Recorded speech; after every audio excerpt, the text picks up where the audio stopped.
History एक ऐसा subject नहीं है जो सिर्फ रट कर चले जाओ। हम क्या करते हैं, हम डेट्स को रटने की कोशिश करते हैं, फैक्ट्स को रटने की कोशिश करते हैं। ठीक है, ये वाला पार्ट है हमारे चैप्टर के इंट्रोडक्शन। इन इमेजेस को जरूर पढ़िएगा और उसी के साथ साथ उन इमेजेस की जो डिस्क्रिप्शन है उनको भी पढ़ते हुए चलेगा। सेकंड फेज में आप क्या करते हैं, अब आप करते हैं एक्टिव रीडिंग। एक्टिव रीडिंग का मतलब क्या हुआ, या साइंस और मैथमेटिक्स के अंदर, एस्ट्रोलॉजी के अंदर मेसोपोटामियंस के क्या डेवलपमेंट है। अब आप एक बार जल्दी से जब भी मेसोपोटामिया पढ़ो, आप मैप में देख लो इराक कहां पर है। Hello my dear class 11 lovely students, हम समीर त्रिपाठी, आपका अपना हिस्ट्री एजुकेटर हैं। दोस्तों, मुझे पता है कि क्लास 10 से क्लास 11 के आने के बाद ह्यूमैनिटी सब्जेक्ट के स्टूडेंट्स को काफी ज्यादा प्रॉब्लम्स फेस करनी पड़ती हैं। प्रॉब्लम सबसे पहले ये कि सर इतने सारे थ्योरी सब्जेक्ट्स हैं, इतनी सारी किताबें हैं, आखिर उन किताबों को हैंडल कैसे करना है, कैसे अप्रोच करना है। दूसरी चीज, सर इतनी सारी थ्योरी है, इतनी सारी कहानियां हैं, उनको आखिर कैसे समझना है। इवन एनसीईआरटी को समझने में ही अपने आप में बहुत ज्यादा प्रॉब्लम होती है और बच्चे इसीलिए बहुत ज्यादा समस्याएं फेस करते हैं। वो थोड़ा सा होपलेस हो जाते हैं, थोड़ा सा डिमोटिवेशन आ जाता है, क्योंकि उन्हें समझ ही नहीं आ रहा होता है कि एक एनसीईआरटी बुक के अंदर क्या क्या बात इंपॉर्टेंट है, क्या क्या बात इंपॉर्टेंट नहीं है, हमें इस बुक को किस तरीके से पढ़ना है, किन चीजों को छोड़ना है, किन चीजों को ध्यान में रखना है। तो आज इस वीडियो के अंदर मैं यही डिस्कस करने वाला हूं कि किस तरीके से आपको अपनी एनसीईआरटी को टैकल करना है, कैसे अप्रोच करना है, किस तरीके से आपको अपनी एनसीईआरटी को पढ़ना है। देखिए, सबसे पहली चीज तो आपको यह समझनी होगी कि क्लास 10 से जैसे ही आप क्लास 11th में आते हैं, आपका पूरा अप्रोच चेंज हो जाता है। क्लास 10 तक आपने एसएसटी को एक इंटीग्रेटेड सब्जेक्ट की तरह पढ़ा था, जहां पर सारे सब्जेक्ट्स आपस में इंटीग्रेटेड थे और वहां पर आपका मेजर फोकस होता था कि यार कोई क्वेश्चन है, उसका आंसर पढ़ लिया, आंसर लिखकर आ गए, that's it. But class 11th में आकर ये वाला जो अप्रोच है वो आपको हेल्प नहीं करने वाला है। यहां पर आपको बेसिकली व्हाट की जगह व्हाई पर फोकस करना होगा। मेरी बातों को समझिएगा। क्लास 10 तक हम लोग बेसिकली फोकस करते थे कि यार कोई भी इवेंट हुआ तो क्या हुआ, किस डेट पर हुआ, क्या कारण रहे उसके, बेसिक वो सारी चीजें। बट अब जब क्लास 11th में आते हैं तो हमें एक एनालिटिकल अप्रोच रखनी है। What do I mean here is कि अब आपको चीजों की अंडरस्टैंडिंग डेवलप करनी पड़ेगी। अब आपको एक अप्रोच को समझना पड़ेगा। देखिए, हिस्ट्री एक ऐसा सब्जेक्ट नहीं है जो सिर्फ रट कर चले जाओ। हम क्या करते हैं, हम डेट्स को रटने की कोशिश करते हैं, फैक्ट्स को रटने की कोशिश करते हैं, इसीलिए वो हमें बोरिंग लगता है।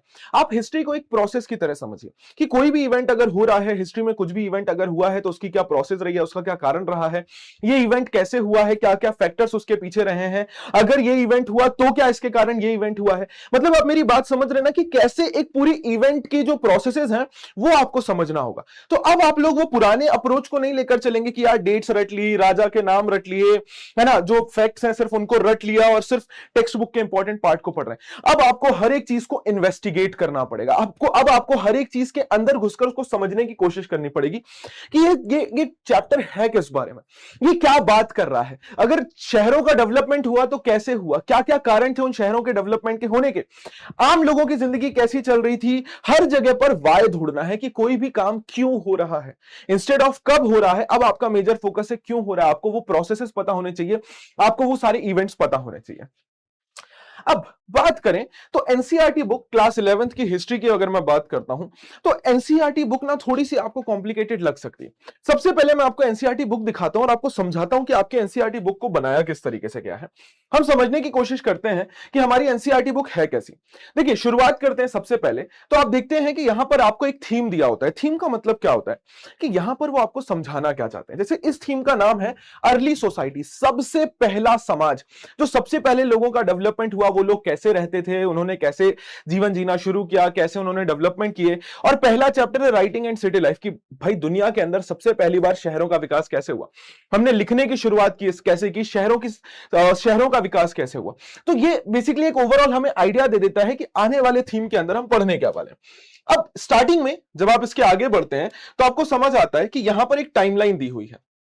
अब ये टाइमलाइन क्या होती है, इस टाइमलाइन को आपको रटना नहीं है, ठीक है। ये टाइमलाइन आपके लिए उतनी ज्यादा इंपॉर्टेंट नहीं है। इस टाइमलाइन का जो बेसिक यूसेज है वो ये है कि आपको बताया जा सके कि दुनिया के अलग अलग हिस्सों में एक पर्टिकुलर टाइम पीरियड पर क्या क्या डेवलपमेंट हो रहा है। इस टाइमलाइन को प्लीज बस पढ़ लिया कीजिए एक बार, ठीक है। एग्जाम में इस टाइमलाइन से कोई भी क्वेश्चन नहीं आते हैं, बट हाँ, आप इस टाइमलाइन को एक बार पढ़ लीजिए ताकि आपको समझ आ जाए कि दुनिया के कौन से हिस्से में किस समय में क्या क्या डेवलपमेंट्स हो रहे हैं, ठीक है।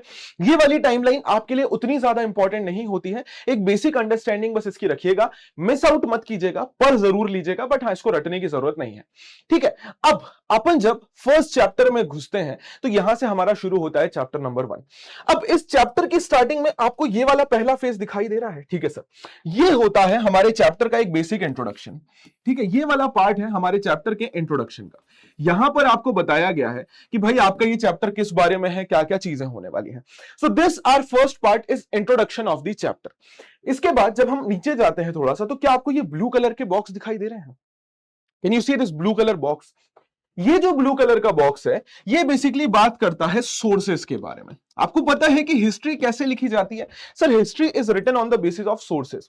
प्रमाण के बेसिस पर लिखा जाता है कि क्या क्या सोर्सेज यूज हुए, कैसे इसके बारे में पता चला, कैसे पढ़ना शुरू किया। हर एक चैप्टर में आप देखेंगे कि इंट्रोडक्शन के बाद आपको ये ब्लू कलर का एक बॉक्स दिया होगा। इस ब्लू कलर के बॉक्स में बेसिकली हम बात कर रहे होते हैं कि इस चैप्टर के सोर्सेज क्या हैं, हम इस चैप्टर को आखिर कैसे पढ़ रहे हैं, इसके बारे में हमें इंफॉर्मेशन कैसे मिली। तो ये ब्लू कलर बॉक्स आपको सोर्सेज के बारे में बताता है कि कैसे उस जगह की खुदाई शुरू हुई एंड हाउ इट हैपेंड।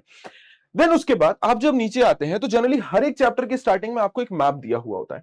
ये मैप आपको बताता है ज्योग्राफिकल कॉन्टेक्स्ट। देखिए, सबसे जरूरी चीज यही है ये समझना कि भैया ये किस टाइम पीरियड की बात हो रही है, पहली चीज, और दूसरी चीज किस एरिया की बात हो रही है, लोकेशन क्या है। हर एक चैप्टर को शुरू करने से पहले ये दो चीजें आपको सॉर्ट आउट करनी होंगी। पहली चीज क्या कि इसका ज्योग्राफिकल लोकेशन क्या है, ये कौन से एरिया की बात कर रहा है। दूसरी चीज कि सर इसका टाइम पीरियड क्या है, ये किस टाइम पीरियड के बारे में बात हो रही है। उसके बाद जब आप नीचे जाते हैं तो यहां से आपका चैप्टर स्टार्ट हो जाता है। हर एक हेडिंग और सब हेडिंग यहां पर दी हुई होती है जहां पर चीजें आपको एक्सप्लेन की जाती हैं। उसके बाद ये साइड में जो बॉक्सेस दिए होते हैं, इसमें कुछ एक्स्ट्रा मिसलेनियस जो इंफॉर्मेशंस होती हैं वो आपको प्रोवाइड की जाती हैं। ये भी बहुत इंपॉर्टेंट होते हैं क्योंकि यहां से भी कई सारे फैक्ट्स के ऊपर क्वेश्चन आ जाता है। और फिर आते हैं ये ब्लू कलर के box. These blue colour boxes are basically source boxes, कि ऊपर कोई कहानी समझाई गई है सपोज, या कोई बात कही गई है तो उससे रिलेटेड कोई इंफॉर्मेशन यहां पर दी गई है। कि सपोज ऊपर बताया गया कि मेसोपोटामिया के जो लोग थे वो आर्टिस्टिक एक्टिविटीज में इन्वॉल्व थे, वो आर्ट एंड क्राफ्ट करते थे। अब हमें कैसे पता? क्योंकि हमें वहां से ये मूर्ति मिली है और मूर्ति का क्या क्या स्पेसिफिकेशन है। मतलब ये ब्लू कलर के बॉक्सेस बहुत इंपॉर्टेंट है बिकॉज क्लास 11th के अंदर आपके इन ब्लू कलर के बॉक्सेस से क्वेश्चन आते हैं जिनको सोर्स बेस्ड क्वेश्चन कहा जाता है, राइट। उसके बाद थोड़ा सा हम और नीचे आते हैं तो इस तरीके से आप देख पाएंगे कि मल्टीपल टॉपिक्स आपको देखने को मिलेंगे, इमेजेस देखने को मिलेंगी। इन इमेजेस को जरूर पढ़िएगा और उसी के साथ साथ उन इमेजेस के जो डिस्क्रिप्शन है उनको भी पढ़ते हुए चलेगा। उसके बाद थोड़ा सा और नीचे आ जाते हैं तो कुछ कई बार एक्स्ट्रा इंफॉर्मेशन, जैसे ये एक अगेन ब्लू बॉक्स है, ये आपको एक एक्स्ट्रा एडेड इंफॉर्मेशन देने के लिए यूज होता है, राइट सर। उसके बाद और थोड़ा सा नीचे आते हैं तो आपको यहां पर ये देखिए ऐसे कुछ एरियाज, मैप्स, ये कुछ एक्स्ट्रा इंफॉर्मेशन, इनको प्लीज मिस आउट मत कीजिएगा। ये कुछ एक्स्ट्रा इंफॉर्मेशंस होती हैं उस पर्टिकुलर साइट के बारे में जो आपको बता रहे हैं, जिसके बारे में बात हो रही है, ये उसके बारे में कुछ एक्स्ट्रा इंफो होती है कि वहां से और क्या क्या चीजें मिली हैं। इन बॉक्सेस को भी मिस आउट नहीं करना है, इस पे से भी सवाल पूछ लिया जाता है, ठीक है। जैसे मैं लास्ट में आपको दिखाता हूं, ये देखिए ये एक एक्स्ट्रा इंफॉर्मेशन कि भैया मेसोपोटामिया में हमें एक लाइब्रेरी मिली, कैसे वहां पर खुदाई होनी शुरू हुई। अब इस चैप्टर के एंड में आपको एक और टाइमलाइन दिखाई दे रही है। Now this is the timeline जो इंपॉर्टेंट है, ये टाइमलाइन इंपॉर्टेंट है। अब जब आप चैप्टर को पढ़ रहे होंगे तो चैप्टर को पढ़ने के बाद आप इस टाइमलाइन को देखिए और देखिए कि कब किस समय कौन सा इवेंट हो रहा है। मतलब आप पहले चैप्टर में कहानी पढ़िए, आप देखिए कि कब किस समय में क्या क्या काम हो रहे हैं, और फिर इस टाइमलाइन को पढ़िए। और इस टाइमलाइन को देखने के बाद ये समझने की कोशिश कीजिए कि अच्छा किस टाइम पीरियड में कौन से इवेंट की बात हो रही है, किस टाइम पीरियड में कौन सा इवेंट हो रहा है। Try to understand and relate from here, उसको यहां से रिलेट करने की, समझने की कोशिश करेंगे। ये वाली टाइमलाइन इंपॉर्टेंट है, यहां से क्वेश्चन भी पूछे जाते हैं, तो प्लीज इस टाइमलाइन को मिस आउट मत कीजिएगा। और आखिरी में आपके पास एनसीईआरटी के कुछ क्वेश्चंस दिए जाते हैं जो प्लीज आप देखिए और इनको सॉर्ट कीजिए, क्योंकि कई बार डायरेक्ट क्वेश्चन एग्जाम में यहीं से आ जाते हैं। अब आई होप आपको एक आइडिया लग गया होगा कि आपकी एनसीईआरटी बुक का ब्रेकडाउन कैसा है और कैसे कैसे आपकी एनसीईआरटी बुक को फ्रेम किया गया है। अब एनसीईआरटी बुक को पढ़ना कैसे है, देखो बुक रीडिंग के अंदर बेसिकली 3 फेजेस होते हैं। बुक को आप 3 फेजेस में पढ़ेंगे। सबसे पहला फेज होता है बेसिक स्टोरी बुक रीडिंग का। क्या मतलब हुआ सर? कि जब आप अपनी बुक को या किसी चैप्टर को पहली बार पढ़ रहे हो तो उसको इस तरीके से पढ़िए कि आप कोई कहानी की किताब पढ़ रहे हैं। क्योंकि देखिए, अगर आप ये सोचते हैं कि एक बार किताब पढ़ के हमें सब कुछ याद हो जाएगा, आप बिल्कुल गलत है। आपको मल्टीपल टाइम बुक्स को रीड करना पड़ता है समझने के लिए।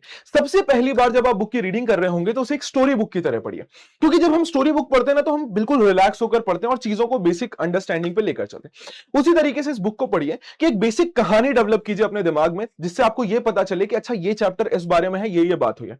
कोई जरूरत नहीं है फैक्ट्स के ऊपर ज्यादा फोकस करने की, कोई जरूरत नहीं है डेट्स को रटने की, सिर्फ एक बेसिक स्टोरी बुक की तरह अंडरस्टैंडिंग डेवलप कीजिए। अब जिस टाइम पे आप इसको पढ़ रहे हैं, बस एक काम आपको करते हुए चलना है कि जो जो भी शब्द हैं जो आपको बहुत कठिन लग रहे हैं उनको मार्क कर लीजिएगा। अब आता है सेकंड फेज। सेकंड फेज में आप क्या करते हैं, अब आप करते हैं एक्टिव रीडिंग। एक्टिव रीडिंग का मतलब क्या हुआ कि अब आप अपनी बुक को ध्यानपूर्वक और डिटेल में पढ़ते हैं। अब जब आप दूसरी बार बुक को पढ़ रहे हैं तो अब आप छोटी छोटी चीजों को हाईलाइट करेंगे, कौन सी इंपॉर्टेंट डेट्स हैं, कौन से इंपॉर्टेंट फैक्ट्स हैं, कौन से पर्सन का नाम लिया गया है, कौन से सोर्सेस के बारे में बात हुई है। यू विल हाईलाइट और मार्क एवरी सिंगल थिंग। और दूसरी चीज, जो जो वर्ड्स आपने पहली रीडिंग में मार्क किए थे जो आपको समझ नहीं आए थे, गूगल उठाइए और गूगल से उन शब्दों के मीनिंग ढूंढिए और बुक के साइड में ही उनके मीनिंग्स को हिंदी में या सिंपल इंग्लिश में लिख कर रख लीजिए, सो दैट जब आप दूसरी बार बुक को पढ़ रहे होंगे तो आपको उन वर्ड्स के मीनिंग पता होंगे और अब आप ज्यादा अच्छे से स्टोरी को कनेक्ट कर पाएंगे। ये जो एक्टिव रीडिंग का फेज है इसको आपको 2 से 3 बार करना है, क्योंकि एक बार एक्टिव रीडिंग नहीं हो सकती है। आप कम से कम 2 से 3 बार एक्टिव रीडिंग कीजिए, बार बार मल्टीपल टाइम्स रीड कीजिए। अब तीसरा फेज आता है एक्टिव नोट मेकिंग। अब जब आपने अपनी किताब को 3 से 4 बार पढ़ लिया है, अब शुरू करेंगे आप नोट्स बनाना। नोट्स कैसे बनाना है उसका एक वीडियो मैं ऑलरेडी बना चुका हूं, आप चाहें तो चैनल पर जाकर चेक कर सकते हैं। बट नोट मेकिंग के अंदर बेसिकली आपको फोकस ये करना है कि हमें नोट्स को ऐसा नहीं कि पैराग्राफ को एज इट इज उठा के छाप देना है। आप हर एक बेसिक जो टॉपिक है उससे क्वेश्चन बनाइए, अपने मन में क्वेश्चन बनाइए। जैसे मैं आपको दिखाऊं, यहां पर आपको एक टॉपिक दिखाई देगा, यहां पर आपको एक टॉपिक दिखाई देगा कि द लिगेसी ऑफ राइटिंग। अब आप यहां पे क्वेश्चन बना लीजिए कि what was the legacy of writing from Mesopotamia और what were the developments in the field of writing from Mesopotamia. या साइंस और मैथमेटिक्स के अंदर, एस्ट्रोलॉजी के अंदर मेसोपोटामियंस के क्या डेवलपमेंट थे, क्वेश्चन फ्रेम किया। अब उस क्वेश्चन को फ्रेम करने के बाद आप उसके नोट्स बनाइए। अब ऐसा सोचिए कि आपको इस टॉपिक में से क्वेश्चन आया है और आपको आंसर लिखना है, आपके नोट्स उसी फॉर्मेट में होने चाहिए। अपने नोट्स के अंदर कोशिश कीजिए कि आप बेसिकली वो पॉइंटर्स को इंक्लूड करें जो आप अपने एग्जाम में लिखने वाले हैं, अगर क्वेश्चन इस टॉपिक में से आ गया। पैराग्राफ में नोट्स नहीं बनाएंगे, सिंपल पॉइंटर्स लिखेंगे और हर एक टॉपिक के नोट्स को लिखने के लिए आप उसको क्वेश्चन फॉर्मेट में फ्रेम करेंगे तो ज्यादा बेटर होगा आपकी अंडरस्टैंडिंग के लिए। एंड दिस इज हाउ आपकी बुक रीडिंग का 3 फेज जो है कंप्लीट होता है। अब इस दौरान आपको कुछ और बातें हैं जो ख्याल रखनी है कि भाई पहली चीज अगेन मैंने बताया कि पहली बार में आपको बुक समझ नहीं आएगी, पहले सिर्फ उसको स्टोरी के फॉर्मेट में पढ़िए, समझने की कोशिश कीजिए कि स्टोरी क्या दी हुई है। दूसरी चीज, ये जो टाइमलाइन दी हुई है, अब जब आपने एक बार बुक को पढ़ लिया, जब आप सेकंड फेज में बुक को पढ़ रहे होंगे तो अब इस टाइमलाइन को रिलेट करने की कोशिश कीजिए कि सपोज 2000 बीसी क्या हुआ सर, क्यूनिफॉर्म राइटिंग यूज हुई। 2400 बीसी सुमेरियन को अकडियन की जगह रिप्लेस कर दिया गया। 2600 बीसी क्यूनिफॉर्म स्क्रिप्ट का डेवलपमेंट हुआ। ट्राई टू अंडरस्टैंड कि कब कहां पर कौन सी बातें लिखी गई हैं, ये चैप्टर से कैसे रिलेटेड है, अगर ये वाला इवेंट हुआ है तो चैप्टर में ये कैसे रिलेटेड है, कहां पर इस टाइम पीरियड की बात हो रही है। You have to relate everything, this timeline is very important. दूसरा, सोर्स बॉक्सेस। मैंने अगेन बताया कि प्लीज सोर्स बॉक्सेस को स्किप मत कीजिए, इनसे भी क्वेश्चंस आते हैं, तो इन सोर्स बॉक्सेस को पढ़िए। अब इन सोर्स बॉक्सेस को पढ़ते समय आप इसको रिलेट करिए कि ये चैप्टर के किस पार्ट में से दिया गया है, किस पार्ट के बारे में ये बात कर रहा है, कहां से ये सोर्स बॉक्स उठकर आ रहा है, हमें कहां की अंडरस्टैंडिंग प्रोवाइड करा रहा है। इन सोर्स बॉक्सेस को कभी भी मिस आउट मत कीजिएगा। लास्ट, वेरी इंपॉर्टेंट, ये कीवर्ड्स को हाईलाइट करके रखिए। देखिए बहुत से बच्चे पता है गलती क्या करते हैं, वो पढ़ भी लेते हैं बट जब आंसर लिखने जाते हैं ना तो वो जो इंपॉर्टेंट वर्ड्स हैं जो बुक के अंदर दिए गए हैं वो आंसर के अंदर आपके होने चाहिए, बट वो इन्हीं वर्ड्स को मिस आउट कर देते हैं। इन सारे वर्ड्स को हो सके तो लास्ट में एक जगह पे लिख लीजिए कि क्यूनिफॉर्म क्या है, मैनर क्या है, क्लर्जी क्या है, और आंसर राइटिंग के टाइम पर इन वर्ड्स का यूज कीजिए। बिकॉज ह्यूमैनिटीज के अंदर आपको अगर आपके आंसर में मार्क्स मिलते हैं तो मेजरली इन कीवर्ड्स के कारण ही मिलते हैं। तो इस वोकैबुलरी को रेडी रखिए। उसी के साथ साथ कोशिश कीजिए कि विजुअल फ्लो चार्ट्स आप लोग बनाकर रखें। कई बार कॉन्सेप्ट्स बहुत कठिन होते हैं तो आप फ्लो चार्ट्स का यूज कर सकते हैं, विजुअल्स का यूज कर सकते हैं और इसके थ्रू आप अपने कॉन्सेप्ट्स की बेसिक अंडरस्टैंडिंग बना सकते हैं सो दैट चीजें आपको लंबे समय तक याद रहें।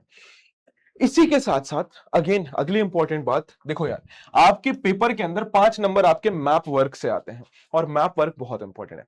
मेरा पहला सजेशन यही है कि क्लास 11th के बच्चे अपने रूम के अंदर एक वर्ल्ड पॉलिटिकल मैप लगाकर रखेंगे। दुनिया का राजनीतिक मानचित्र या political map, world political map आपके रूम के अंदर होना चाहिए। अब जब भी आप किसी भी एरिया के बारे में पढ़ रहे हैं एक चैप्टर के अंदर, तुरंत उसको मैप पे रेफर कीजिए। इससे क्या होगा, आपका मैप वर्क चैप्टर को पढ़ते पढ़ते ही रेडी हो जाएगा। जैसे ये एरिया जो है ये वर्ल्ड मैप में इराक का एरिया है। अब आप एक बार जल्दी से, जब भी मेसोपोटामिया पढ़ो, आप मैप में देख लो इराक कहां पर है।